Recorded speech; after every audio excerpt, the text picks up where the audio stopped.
अस्सलातु वस्सलामु अलैका या रसूलल्लाह व अला आलिका व सहाबिका या हबीबल्लाह। करोड़ों दुरूद और सलाम हो आप सल्लल्लाहु अलैहि वसल्लम पर, आप सल्लल्लाहु अलैहि वसल्लम की आल औलाद पर, आप सल्लल्लाहु अलैहि वसल्लम के सहाबा कराम पर, आमीन सुम्मा आमीन। आज का अमल जो मैं लेकर आई हूँ बहुत ही करामत अमल है, आजमाया हुआ है, मेरा अपना आजमाया हुआ है। इसको जो भी करता है, अगर किसी का उधार देने वाला है, ये कर्ज में डूबा हुआ है, पहाड़ के बराबर भी कर्ज है उसके ऊपर, ये अमल करने से वो कर्ज अदा हो जाएगा उसका, और उसको ऐसी ऐसी जगह से रिस्क आएगा उसको खुद पता नहीं चलेगा। अल्लाह ऐसे वसीले बनाएगा, घर में दौलत, इज्जत, बरकत, शोहरत, सुकून, हर चीज होगी, जो चाहेंगे वो मिलेगा, जो चाहेंगे जिंदगी में आपको वो चीज मिलेगी। ये एक छोटे से अमल करने से शर्त सिर्फ यही होती है कि अल्लाह पे यकीन रख के करें और मुस्तकिल मिजाजी से करें, नमाज पढ़ें, नमाज को रूटीन में रखें। अमल की तरफ जाने से पहले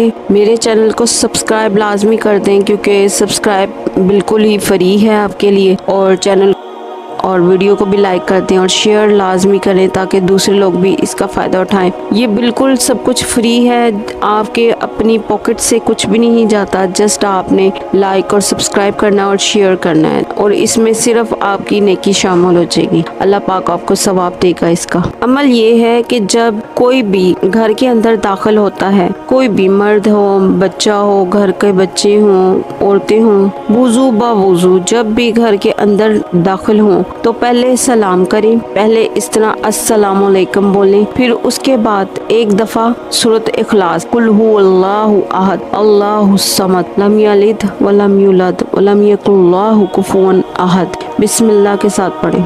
ये कह के एंटर हो जाएं, अपने घर के अंदर दाखिल हो जाएं। और इस अमल को आपने रूटीन में रखना है, मुस्तकिल मिजाजी में रखना है। ये नहीं कि एक दफ़ा आपने कर लिया तो भूल गए इस अमल को, नहीं, हर दफ़ा आपने अमल करना है। जब भी एंटर होना है घर के अंदर तो आपने ये अमल करना है। अल्लाह पाक आप पे इतना करम फरमाएंगे, आप जो चाहते हैं, सुकून हो, अमन हो, इज्जत हो, एक दूसरे से प्यार करें, घर के सारे अफराद एक दूसरे से मिल के रहें और घर में बरकत रहे, घर में दौलत आए, एक दूसरे की इज्जत करें और इज्जत मिले इनको, और ये सुकून से रहें, तो उसके लिए ये अमल बहुत करामत है। और अगर किसी का कर्जा है बहुत ज़्यादा जो दे नहीं सकते, पहाड़ के बराबर भी कर्ज है, तो वो भी अदा हो जाएगा इस अमल से। लेकिन अमल को तवज्जो से पढ़ना है और मुस्तकिल मिजाजी से पढ़ना है, अल्लाह पे यकीन रख के करना है, कभी भी बेयकीनी से कोई भी अमल ना करें। अल्लाह पाक हमेशा उस अमल को ज़ाया नहीं होने देता जिस पे